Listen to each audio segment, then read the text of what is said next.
You don't need AI agents, which may sound weird coming from ServiceNow, the leader in AI agents. The truth is, AI agents need you. Sure, they'll process, predict, even get work done autonomously. But they don't dream, read a room, rally a team, and they certainly don't have shower thoughts, pivotal hallway chats, or big ideas. People do. And people, when given the best AI platform, they're freed up to do the fulfilling work they want to do. To see how ServiceNow puts AI to work for people, visit servicenow.com.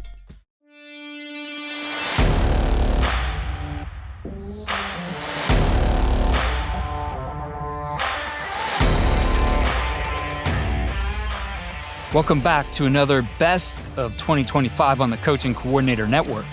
In 2025, Michael Chavez, head coach at Troy High School, launched a new series called The Turnaround, a set of conversations built around one question. How do you take a program from the bottom and build it the right way? The series focused on honest, experience-driven discussions with coaches who have lived through rebuilds. Not just winning seasons, but the difficult years that define culture, leadership, and standards. One of the most impactful conversations from the Turnaround series was with this episode with Steve Pyne. Across stops at Wilson, Ida B. Wells, Central Catholic, and now Union High School, Coach Steve Pyne walks through what real turnaround work looks like. Earning buy-in, resetting expectations, putting kids first, and staying disciplined to standards when wins are not immediate. He shares where he got it wrong early in his career, how his leadership evolved, and why accountability, communication, and consistency matter more than schemes during a rebuild. This episode stood out because it doesn't offer shortcuts. It offers perspective from a coach who has rebuilt programs, sustained championship cultures, and then willingly stepped back into another hard rebuild to do it again. That's why this conversation earned its place in the best of our 2025 list. This episode, along with the rest of the Turnaround series, now also powers the Coach and Coordinator AI Turnaround Companion, an applied learning tool built exclusively from these conversations. That AI helps coaches take the principles you'll hear in this episode and apply them directly to their own level, roster, staff, and constraints, turning insight into clear, actionable steps. That's why this conversation still matters and why it's worth revisiting. Let's listen to The Turnaround with Michael Chavez and Steve Pyne.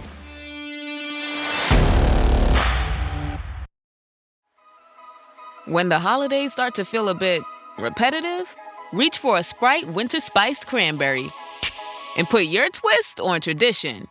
A bold cranberry and winter spice flavor fusion, Sprite Winter Spiced Cranberry is a refreshing way to shake things up this sipping season. And only for a limited time. Sprite, obey your thirst.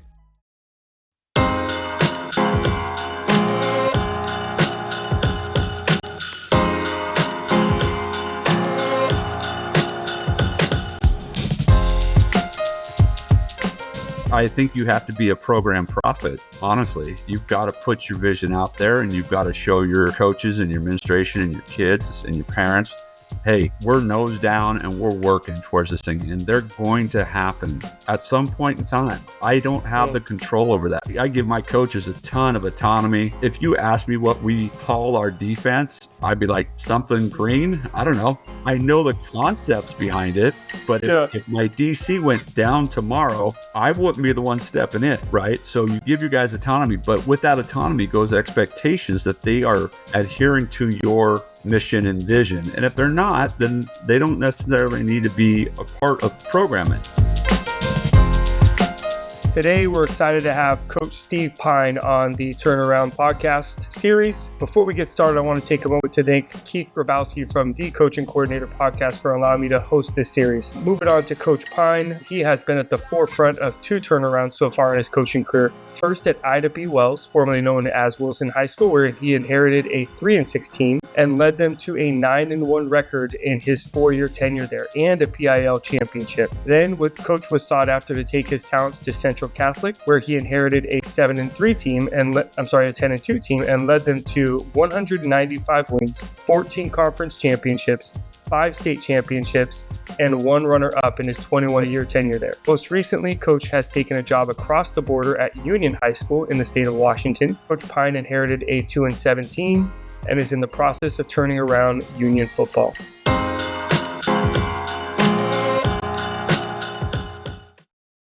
Coach Pyne, it's such a pleasure to have you on. Thank you for sharing with us today. Appreciate you having me on, and hopefully can give some information that might help somebody. I don't know. We'll see. Absolutely. Well, Coach, start us off with your time at Wilson High School and the program you inherited and the process of your turnaround there. Yeah, Wilson had been a solid program in the PIL for a number of years, but they've been kind of falling on some hard times and took over a program that had been running the wishbone for years. And, they had some pretty good talent when I got there. We ended up going 5-4 that first year. The funny thing is our quarterback was the starting quarterback his sophomore and junior year as well in the wishbone, and he threw more passes in his first game with me than he had the previous 2 years combined. So it was a little bit of a shock to some people around there, I think. But we took a dip back the second year. We were 2-7, just were young and kind of inexperienced. Kind of built back 6-4, made the playoffs our third year, and then 9-1 our final year, won the conference championship. And unfortunately lost in the first round of the playoffs in overtime to a very good team out of Pendleton, Oregon.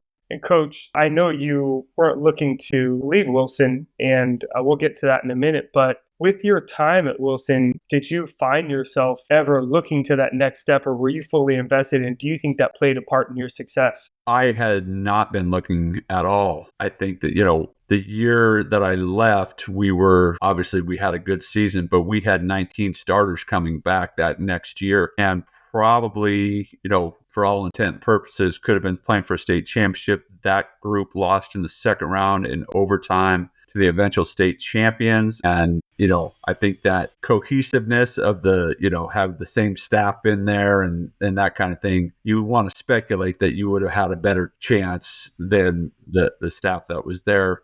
Not that they're bad coaches or bad guys or anything like that, but continuity matters. Yeah. But I wasn't looking there. I mean, I was like, hey, we're going to be pretty loaded, and, so let's roll up our sleeves and get to work. Yeah. Coach, you mentioned that you had the talent, and obviously it takes more than that to building a winning team and program. What do you think were some of the key ingredients at Wilson High School that led to that turnaround?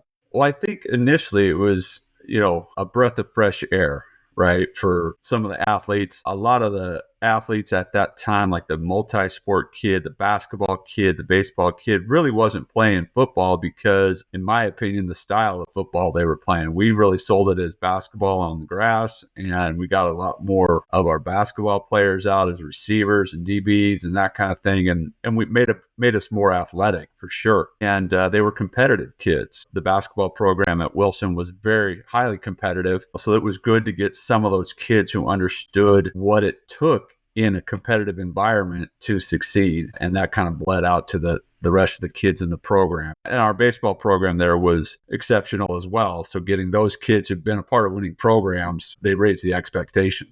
Yeah, I think that's critical for coaches taking over programs. Is I think sometimes programs will get pegged as not having talent, when in reality, if there's successful programs other places, it's like, hey, how do I adjust the program and my coaching style to get these kids out to football? Right. And it's not only that, it's also convincing those other coaches that this is a good thing for their kids, right? When I was, jump forward, when I was at Central, our best football players were oftentimes our best basketball players. Maybe not the most skilled basketball players, but the most competitive, the most physical, the kids that would get in your shorts and defend you and block you out and that kind of thing. So I think there's a huge crossover that I think a lot of high school kids and high school coaches miss out on in that regard. Kids get hoop dreams. If you're 1 or 6'2" and you don't have mad handles and can fill it up from beyond the arc and play great defense, you're probably not playing in college because it's just such a limited thing. But there's so many more opportunities to play football, and those type of athletes are coveted. Yep. Well, Coach, let's fast forward to your time at Central, and I really want to pick your brain about the transition. So like you, I inherited a successful program at Troy, rather successful. They were 7-3, I think, at the time I took over, and had always been competitive in the county. Seems like Central was kind of in that same vein. But with that, came a new coaching philosophy, a new coaching style, and it was a rough transition for me. I've heard, I think Masaki Matsumoto at Lincoln say as well one time that he felt like it was way harder taking over a successful program, a program that had success, than it was taking over a losing program. And can you walk us through your first few years at Central and what that process was like? Yeah. The guy that I took over for did a great job of establishing, his standards and his way of doing things. And when we got there, I was probably a little more young and foolish and arrogant than I needed to be, thinking I was just going to come in and elevate, right? And what I found out was the kids, and this is a good thing for the previous staff, not a great thing for this staff when you take over a successful program, is the kids loved the previous coaching staff and they didn't love us that much. And I don't know that we gave them a reason to, which is probably part of the problem as well. Yeah. But we had a ton of talent and we ended up going 5-4 because it wasn't fun for anybody. And that's ultimately my responsibility, is to make it a great experience for the kids and the coaches. And, I just didn't do a good enough job in that first year. Second year was better. We ended up going 9-3 the second year and losing in the quarterfinals. And I kind of thought, all right, here we go. We're kind of pushing our standards and our way of doing things, but there were still some holdovers, right? Yeah. There's still some kids in the program that were, influenced and impacted by the previous staff. And so we slid back that third year. We were 5-4. We weren't overly talented. We weren't bad, but kids who were just kind of still kind of holding on to the previous year, maybe their freshman year. By the time we got to year 4, we had our kids that had come in with us for 4 years. And we ended up going 9-0. And went on our conference, and we were pretty dang talented. We lost our starting quarterback that year in our preseason inter-squad scrimmage in a non-contact deal. He blew his ACL and here we go. But there was enough good in place at that time in terms of our standards and our accountability and our buy-in and all that stuff to it. The backup came in and did a good enough job to get us to the playoffs and win a conference. And then at that time in Oregon, if you won your conference, you had a bye week that first week of the playoffs, which I think is the worst thing in the world, to have the time off, especially when you're kind of clicking.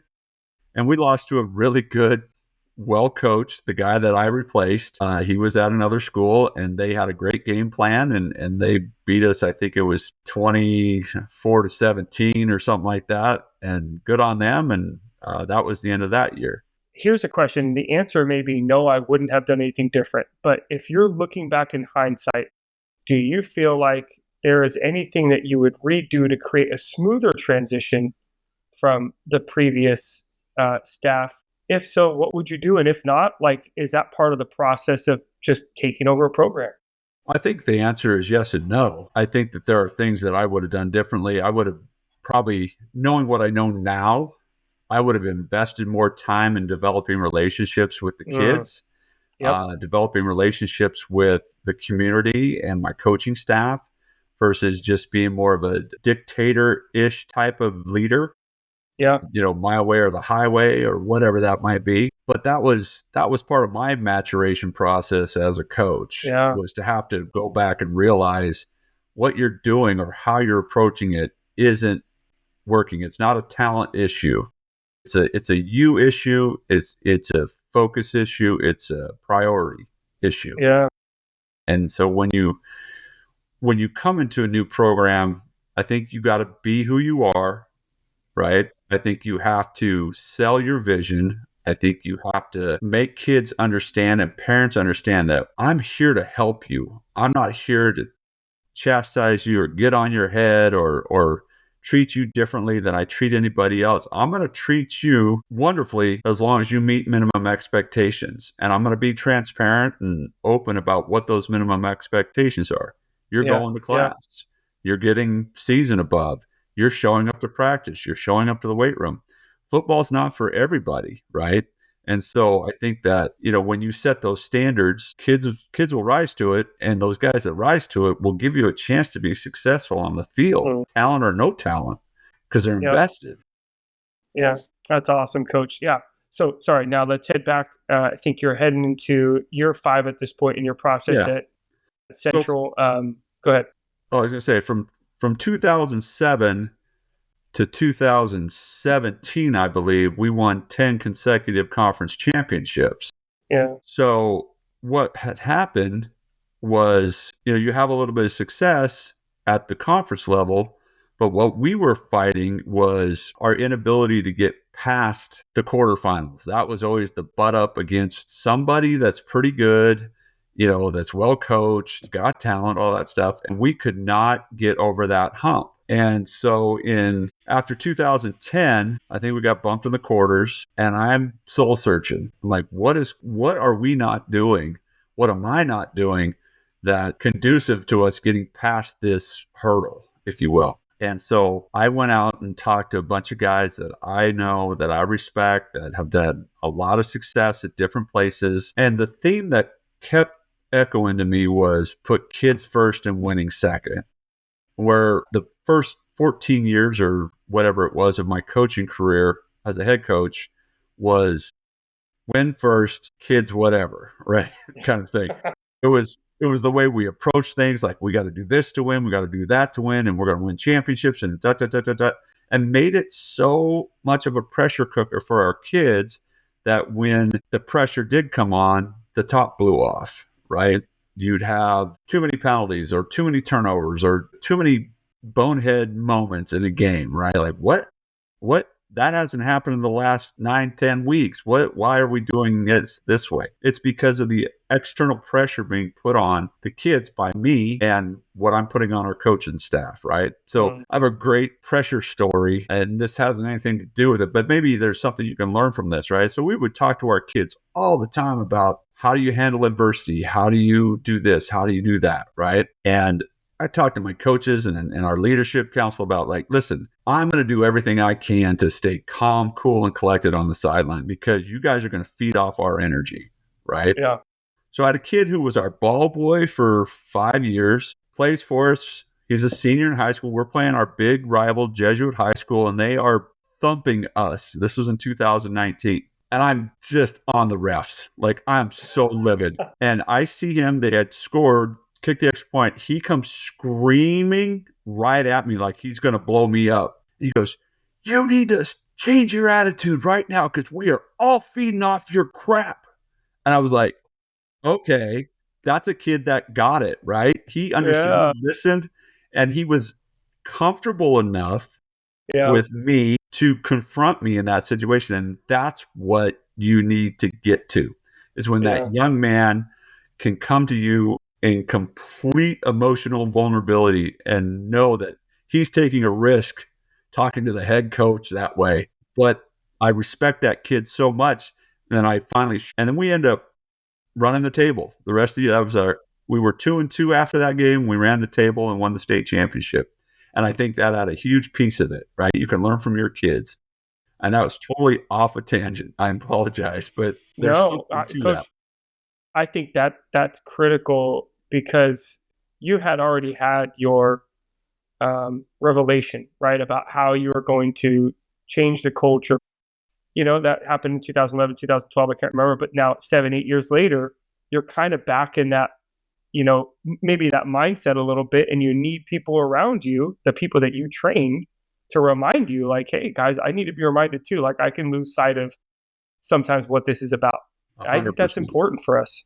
Yeah. 100%. That's so awesome. You want to go back Coach, to 2010? Yeah. So at this time, you went from the studying you had done, and now you're entering back in with this new mindset. So I think this is really critical, is I think you did some important things here. You started to write some stuff down, and you really worked your tail off to start to express that. Walk us through that process. What'd you write down and what'd you do with that? So in 2010, after I kind of did that self-reflection and reaching out to some guys, I sat down and wrote out a mission for our program and our kids and a vision statement. And I shared the mission out with the players and the coaches and my administration and the community. And then I shared out the vision as well, right? And it's just a list, kind of a bullet list things of what things that we feel we could achieve. And there were some really grand ones in there, like being on the top 25 in the USA Today pull, right? That shouldn't happen out of Oregon. Yes. And, striving to win 10 games a year, strive to be regarded as a first-class program, one that people will seek answers from, strive to be in the top 5 in the Oregon Academic All-State, strive to win a championship, strive to better our kids or support our kids in their pursuits beyond athletics, right?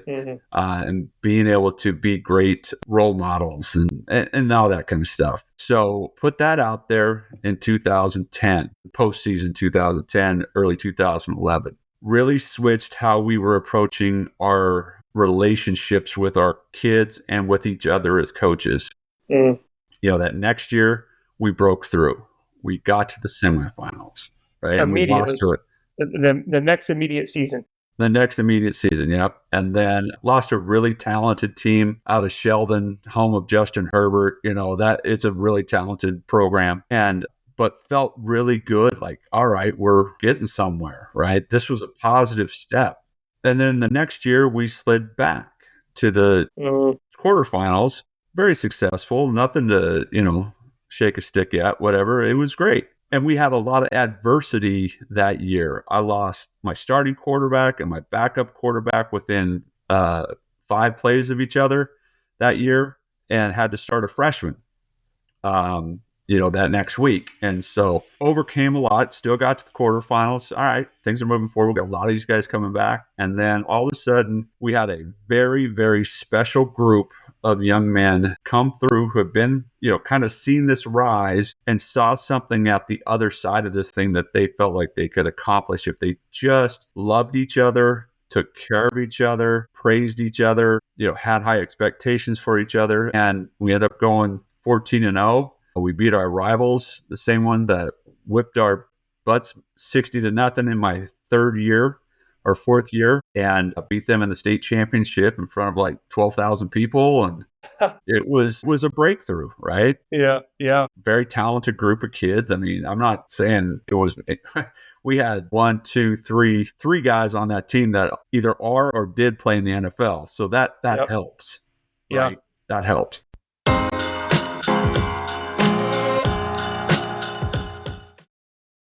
The Who's Down in Who Newville were making their list, but some didn't know Walmart has the best brands for their gifts. What about toys? Do they have brands kids have been wanting all year? Yep, Barbie, Tony's, and Lego. Gifts that will make them all cheer. Do you mean they have all the brands I adore? They have Nintendo, Nespresso, Apple, and more. What about... So the Who answered questions from friends till they were blue. Each one listened and shouted, from Walmart? Who knew? Shop gifts from top brands for everyone on your list in the Walmart app.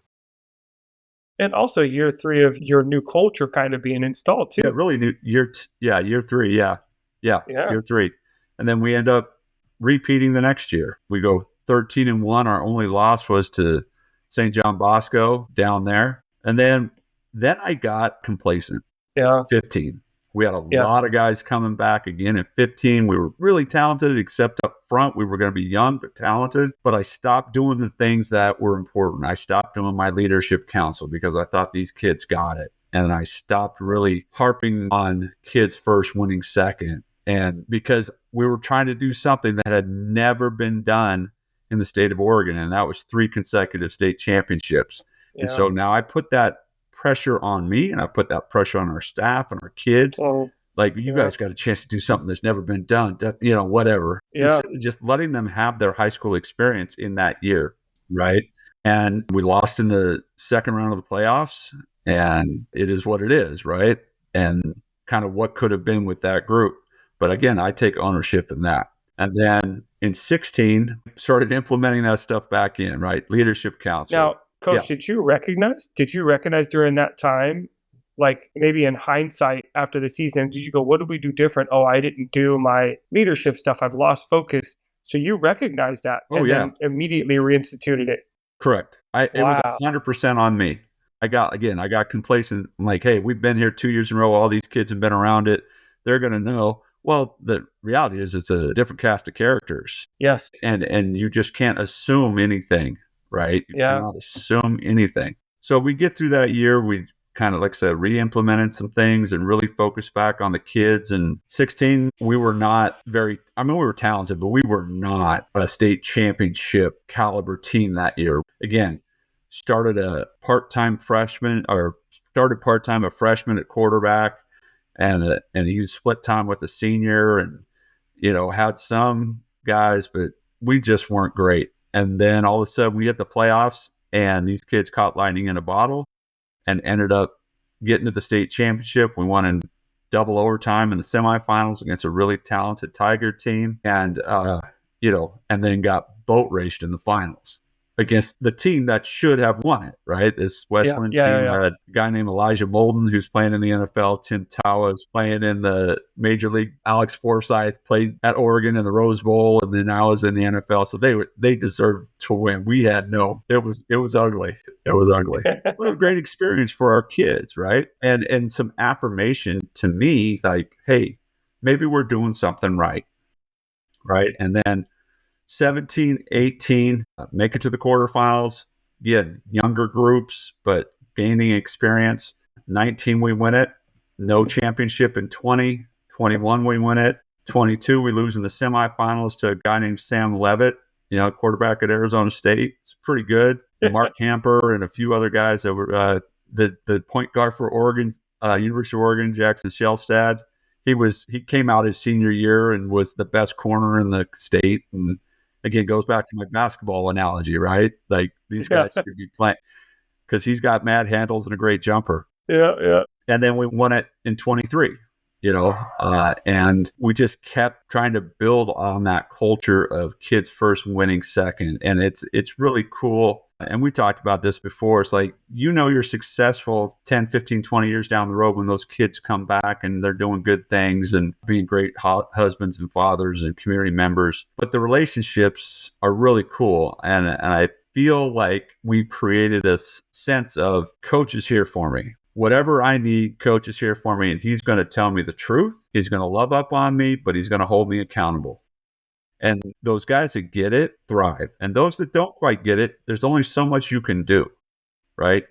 If you can't look at yourself and go, hey, I'm the reason that thing happened, or I'm part of the reason that bad thing happened, or that decision was made. I don't know, short of, hey, I love you, but that's the consequence, right? Yeah. Those are the things that happen when you don't take account for or walk through your choices before those things happen. So, yeah, that's awesome, Coach. And I think this leads us to potentially the most, I guess, exhilarating thing we might talk about on this series, just because you've gone from a program where you've won a lot of football games and you've built this winning culture and this high expectation, and then you're now transitioning to a school that has struggled recently in Union High School. And now you're entering that and you're in the throes of rebuilding this. And, we've talked about it a little bit before, and I can't wait to dive into some of this dialogue. But, you are eager to see what's going to come out of this, but also so focused on the process. And I'm just so excited that you'll allow us to glean into this, to lean into this process you're going through right now at Union. Walk us through what you've been through this year, because I think it's pretty much almost a year since you've been there, right? Mm-hmm. Yeah, just about a year. Again, some hubris, some arrogance on my part. Like, all right, hey, I'm Steve Pyne, damn it. I'm going to walk in here and you guys are going to toe the line and you're going to do exactly this and that and the other thing. And it didn't happen that way. Now, we have really good kids. They're pretty much, just your typical high school kids. They got Yahoo moments and they've got really sensitive moments and great stuff. What I realized after the season was over is that they didn't really know how to win. They didn't know how to deal with adversity. They didn't know how to shift their mindset. Like, when something went wrong, it was, oh, here we go again, right? Kind of mentality. And so what we're trying to do in this off season is really emphasize accountability, investment, not only in your physical development, but your academic development, developing stronger relationships with your teammates and your friends and your family and your siblings.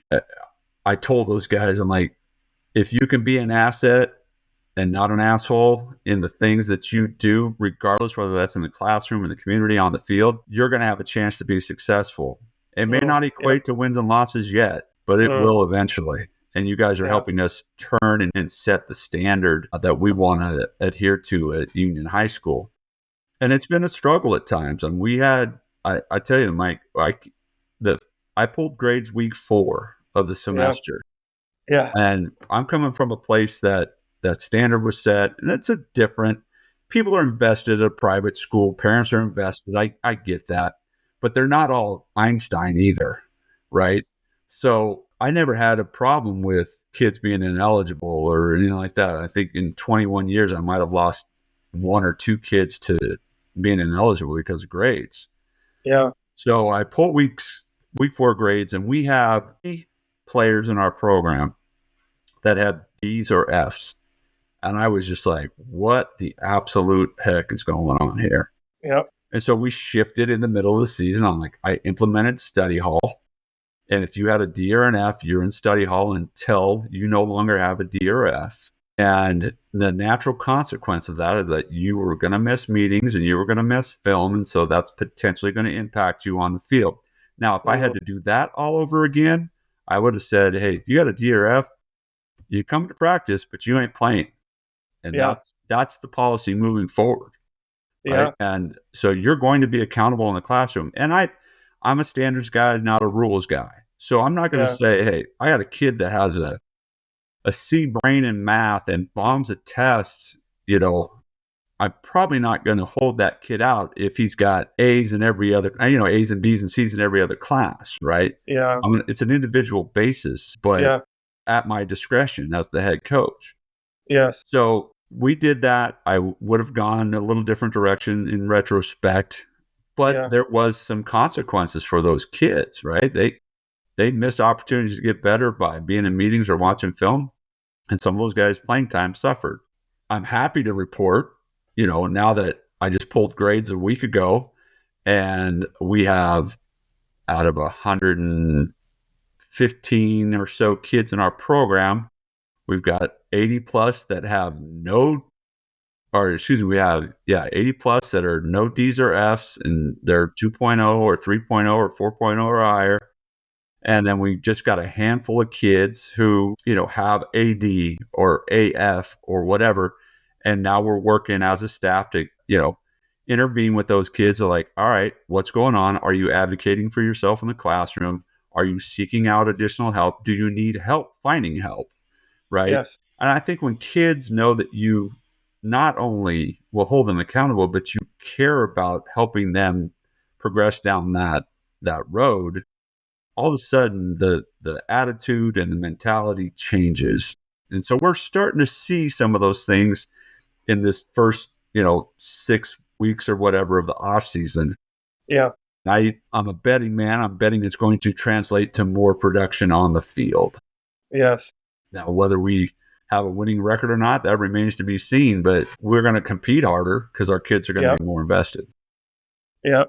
And Coach, I think it's important, as we talked about, coming off I think you were a 13-0 state championship in 2023, and now you're taking over this 2-17. What kind of expectations have you put maybe in your vision? In your previous vision, it was to be a championship program. Obviously those tenets. Are those tenets still in place for Union, and how are you tapering expectations in regards to when you'll get there? I don't have any expectations as to when we're going to get there. We're just going to strive to get there, right?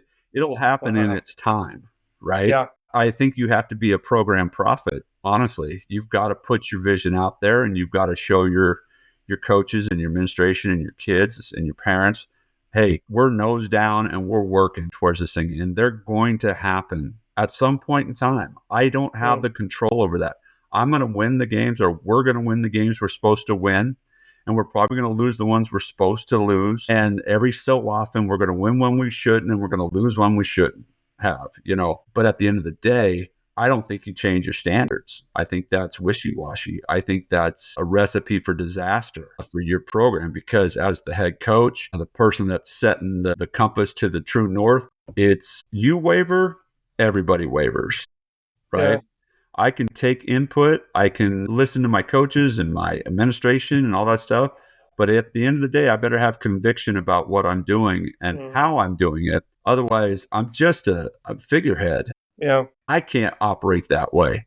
Right. I give my coaches a ton of autonomy. If you ask me what we call our defense, I'd be like, something green. I don't know. I know the concepts behind it, but Yeah. if my DC went down tomorrow, I wouldn't be the one stepping in.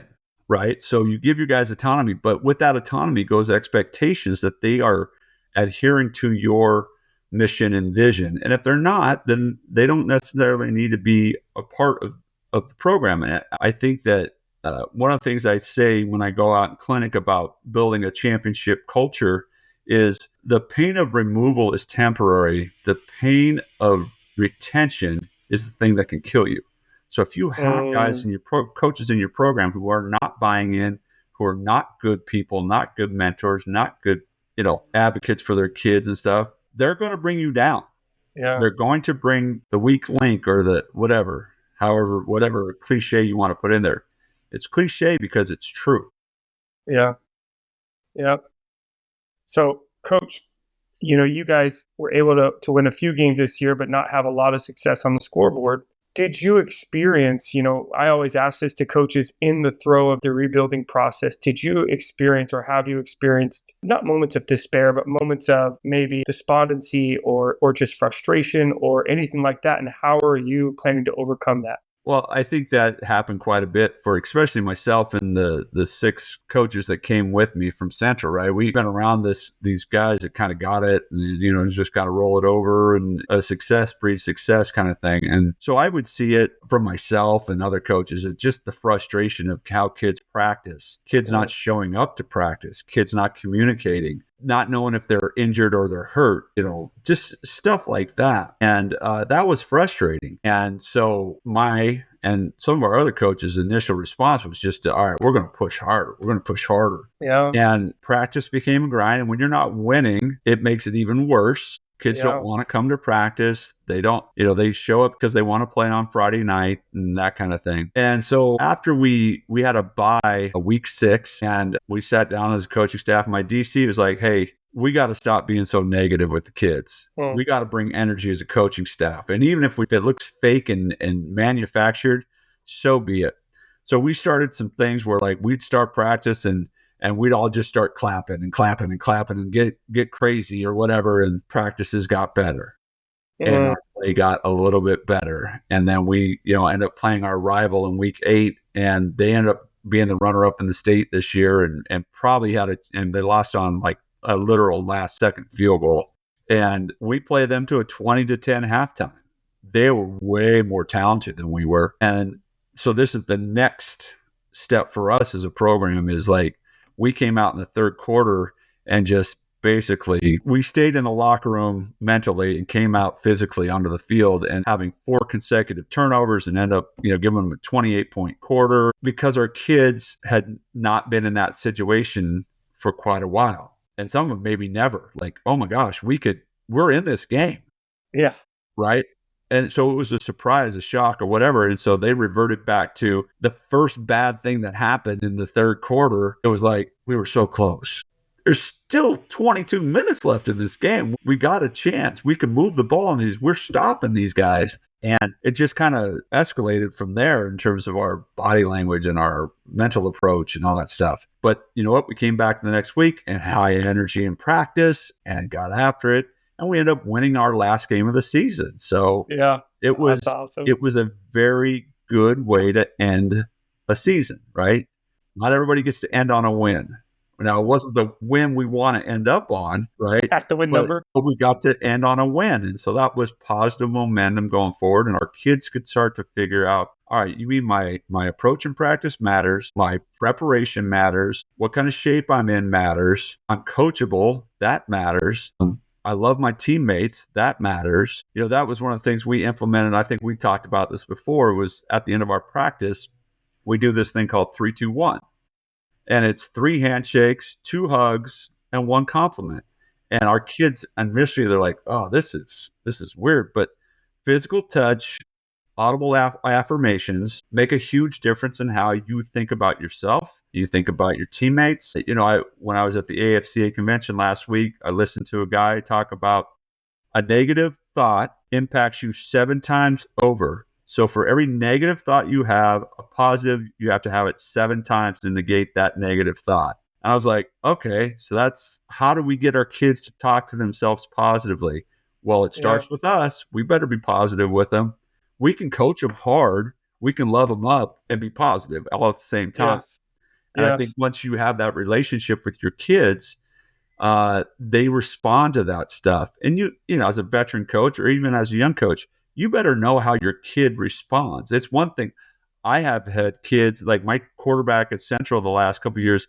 I could rip him to shreds in front of everybody about his decision making, and he'd look at me and go, "Yeah, okay." And then I've had other guys that you get right up close to them and whisper in their ear and tell them what crap they are, whatever, you know, because they can't take it in public, right? So you better know what kind of approach you're going to have with your individual players, because not every kid responds the same, and that's on a relationship level. You better know your kid.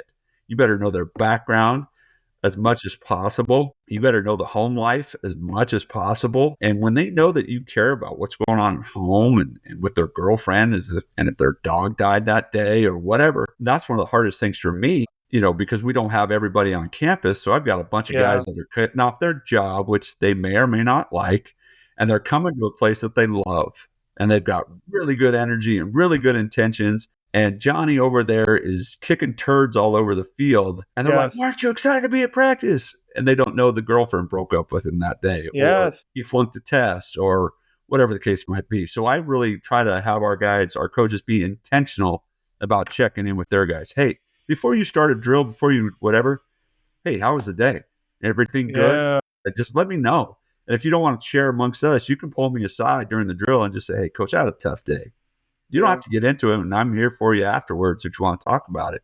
But that gives me an opportunity not to dump on you even more that day. Yeah. But the other side of that is, hey, you don't tell me anything, you better bring that energy, man. You better go. You better have it, right? We can't leave any, secrets on the table. We got to know what's going on. So it's a long answer to a short question. No, that's awesome. Coach, what I really want to end on is, as you know, you're entering this next season, we've already talked about your expectation isn't tied to win. It's tied to creating some behavior standards or reinforcing some behavior standards. If you can choose 2 that you're really focusing on this offseason and some strategies that you're trying to achieve to see that, what are those? I mean, we were talking the other night and the hair on the back of my neck stood up just because of the way that you were talking about some of the transformation you're seeing in your boys. What are some of the things you're focusing on?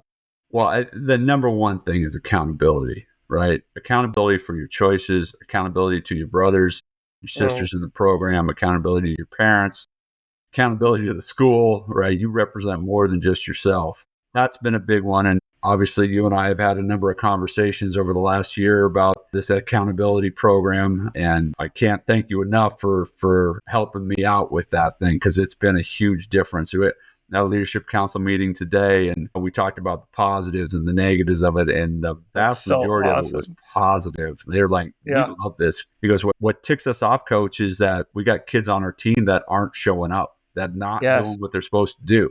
I said, that's the point. The wheat's going to separate from the chaff, right?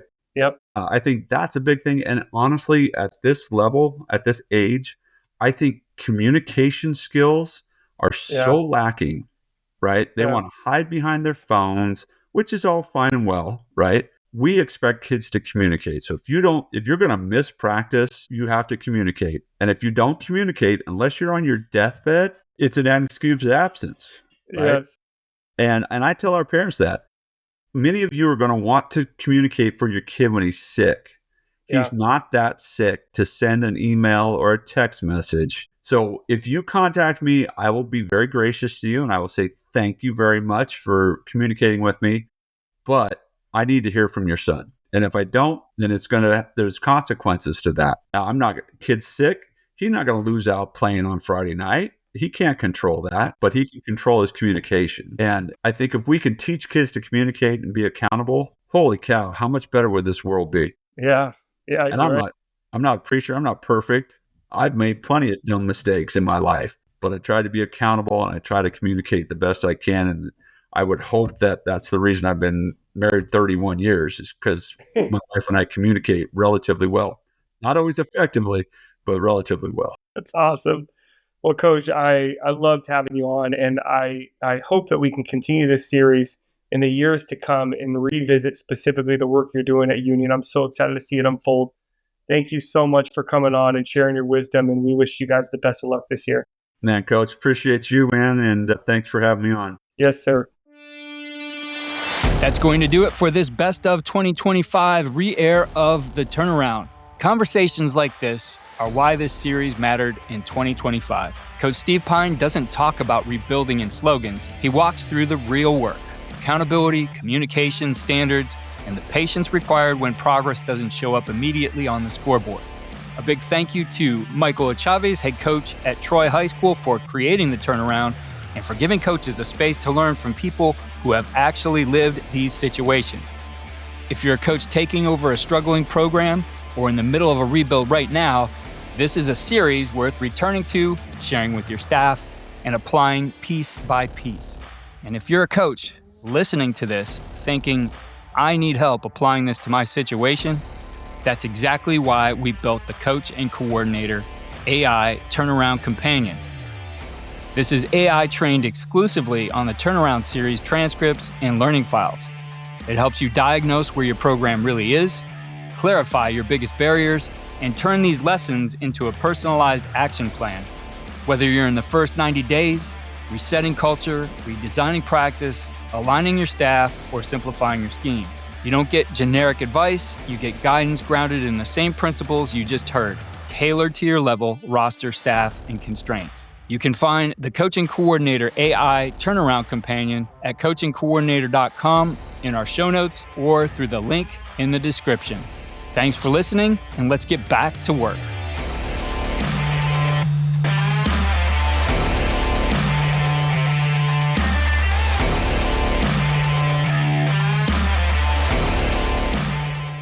Hey, Ryan Reynolds here.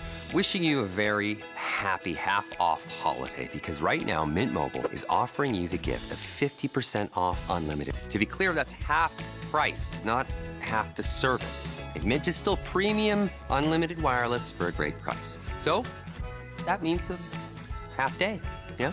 Give it a try at mintmobile.com/switch. Upfront payment of $45 for 3-month plan, equivalent to $15 per month required. New customer offer for first 3 months only. Speeds slow after 35 gigabytes if network's busy. Taxes and fees extra. See mintmobile.com.